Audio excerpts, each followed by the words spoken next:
வாழ்நாள் பூரா உங்களுக்கு நன்றியோடவே இருப்பேன். இப்போ நம்ம காளிங்கராயன் அவர்கள் அணையை கட்டுறதுக்காக பவானிக்கு போய் பார்க்கும்போது ஒரு இடத்துல ஒரு பாம்பு வந்து உட்கார்ந்துச்சான், படுத்துச்சான். அது படுத்த இடத்துல தான் அவர் அணையை கட்ட ஸ்டார்ட் பண்ணாராம். அப்புறம் அந்த பாம்பு வளைஞ்சி நெளிஞ்சி போற இடத்துலலாம் கால்வாயை வெட்டினார்னு சொல்லி சில வாய்மொழி கதைகள்லாம் சொன்னாங்க. தண்ணியை சேமிச்சு வச்சு குடிக்கிறதுக்கும் விவசாயத்துக்கும். தம்பி கீழே இறங்கு, தம்பி கீழே இறங்குப்பா, பிளீஸ் கீழே இறங்குப்பா.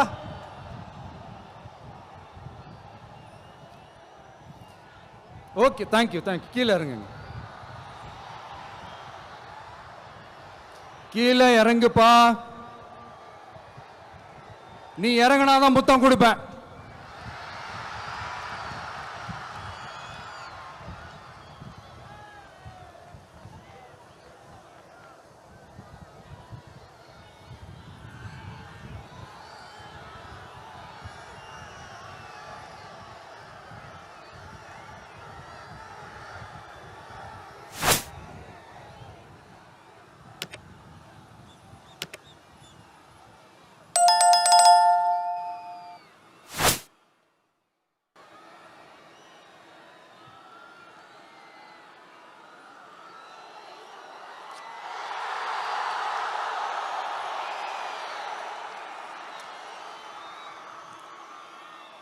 இப்படி தண்ணியை சேமிச்சு வச்சு குடிக்கிறதுக்கும் விவசாயத்துக்கும் வழி வகுக்கிறது எவ்வளவு பெரிய ஒரு நல்ல விஷயம். சோ இந்த மாதிரி நல்ல விஷயங்கள்லாம் செஞ்சிட்டு கதைகள் சொன்னா பரவாயில்ல, எதுவுமே செய்யாம கதைகளை மட்டும் அடிச்சு விடுறது எப்படி? அத்திக்கடவு அவிநாசி திட்டத்தை இன்னும் விரிவுபடுத்தினா அந்த 3 மாவட்டத்தில் இருக்கிற லட்சக்கணக்கான மக்களுக்கு எவ்வளவு பிரயோஜனமா இருக்கும். எத்தனையோ லட்சம் ஏக்கர் நிலங்கள்ல விவசாயம் நடத்தினா எவ்வளவு பிரயோஜனமா இருக்கும். ஏன் அதெல்லாம் பண்ண மாட்டேன்றீங்க? வள்ளுவர் கோட்டத்துக்கு காட்டுற அக்கறைய இங்க மக்கள் வாழ்வாதாரத்தில் கொஞ்சம் காட்டலாம்ல, ஏன் காட்ட மாட்டேன்றீங்க? இங்க என்ன கவர்மெண்ட் நடத்துறாங்களா இல்ல கண்காட்சி நடத்துறாங்களா? இந்த 21ஆம் நூற்றாண்டிலே மக்களை பத்தி எதுவுமே யோசிக்கிறது இல்ல. ஆனா அந்த காலத்திலேயே இது எல்லாத்தையும் பத்தி யோசிச்ச, மக்களை பத்தி, குடிக்கிற தண்ணியை பத்தி, விவசாயத்தை பத்தி, அணை கட்டுறதை பத்தி, கால்வாய் வெட்டுறதை பத்தி, இதெல்லாம் எங்கிருந்து? பவானியிலிருந்து நொய்யலாறு வரைக்கும் கால்வாய் வெட்டி இது எல்லாத்தையும் பத்தி யோசிச்ச காளிங்கராயன் அவர்களுக்கு கோடி கும்பிடு போட்டாலும் பார்த்தாதுங்க. இப்படி அந்த காலத்தில் இருந்த ஒரு ஹீரோவை பத்தி பேசிட்டு இந்த காலத்தில், அதாவது 1920th செஞ்சுரியில் இருந்த ஒரு ஹீரோவையும் பத்தி நம்ம பேசி ஆகணும்ல. ஒருத்தர் இலகிய மனம் கொண்ட ஹீரோனா இன்னொருத்தர் இரும்பு மாதிரி அயன் மேன் தான். எஸ், நம்ம ஈரோடு கடப்பாறை தான்.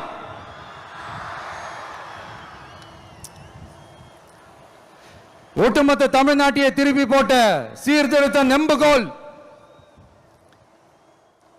ஈரோடு மாவட்டத்தில் பிறந்த அவர்தான் இந்தியாவுக்கே இடஒதுக்கீடு சம்பந்தமான அரசியல் சட்டத்தை திருத்தறதுக்காக போராட்டம் நடத்தினவர் யாரு?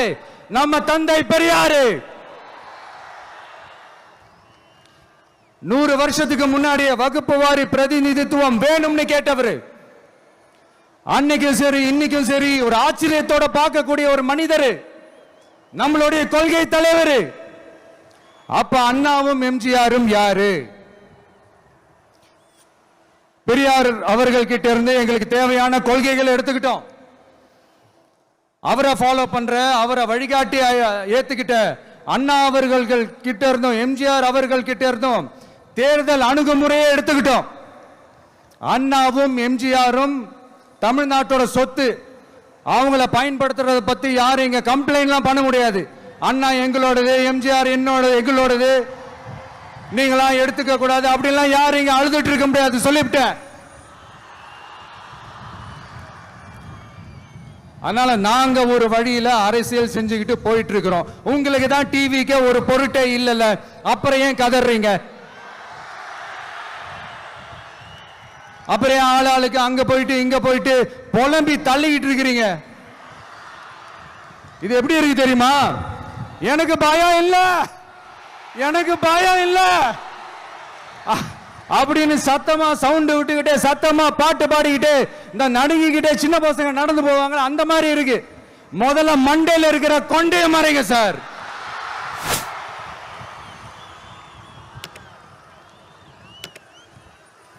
சும்மா மாறு வேஷத்துல மறு வச்சுக்கிட்டு மீடியா ஆளு ரேடியோ ஆளுன்னு இவங்க ஆளுங்களே மாத்தி மாத்தி அனுப்பிக்கிட்டு இதெல்லாம் என்ன மக்களுக்கு தெரியாதுன்னு நினைச்சிட்டு இருக்கீங்களா? மக்கள் எல்லாத்தையும் உன்னிப்பா கவனிச்சிட்டு இருக்காங்க. அதனாலதான் சொல்றேன், உங்களுக்கு நீங்க கொள்ளையடிச்சு வச்சிருக்கிற காசு தான் துணை, ஆனா எனக்கு என் மேல எல்லையில்லா பாசம் வச்சிருக்கிற இந்த மாசு தான் துணை.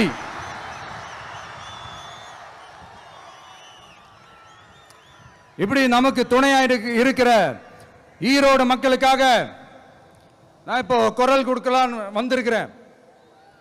சரி, இப்ப விஷயத்துக்கு வருவோம்.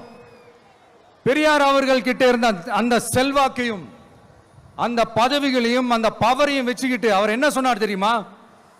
இவ்வளவு செல்வாக்கு, இவ்வளவு பதவிகள், இவ்வளவு பவர் இருந்தோம் நான் ஒரு 5 பைசா காசு சம்பாதிச்சிருப்பேனா? எனக்கோ இல்லை என் குடும்பத்துக்கோ பட்டங்கள் வேணும், பதவி வேணும்னு ஏதாவது கேட்டிருப்பேனா? இல்ல ஏதாவது லாபம் பார்த்திருப்பேனா? இல்ல எதுக்காவது ஆசைப்பட்டிருப்பேனா? ஆனா அவர் பேரை சொல்லிக்கிட்டு அவருடைய கொள்கையை ஃபாலோ பண்றதா சொல்லிக்கிட்டு இப்ப ஆட்சியில இருக்கிறவங்க என்னெல்லாம் செய்யறாங்கன்னு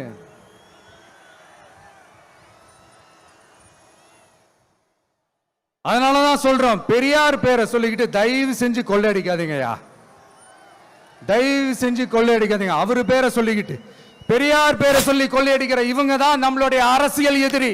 மக்களை நீங்க சொல்லுங்க, நம்மளுடைய அரசியல் எதிரி யாரு? நம்மளுடைய கொள்கை எதிரி யாரு? ரிப்பீட், நம்மளுடைய அரசியல் எதிரி யாரு? நம்மளுடைய கொள்கை எதிரி யாரு? உங்களுக்கு புரியுதுல்ல? எனக்கு அது போதும்யா, எனக்கு வேற எதுவுமே தேவையில்லை.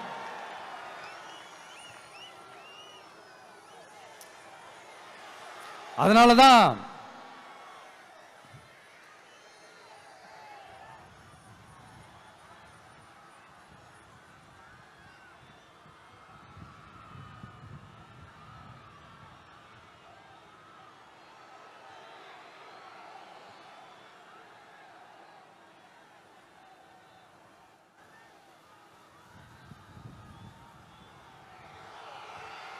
உங்களுக்கு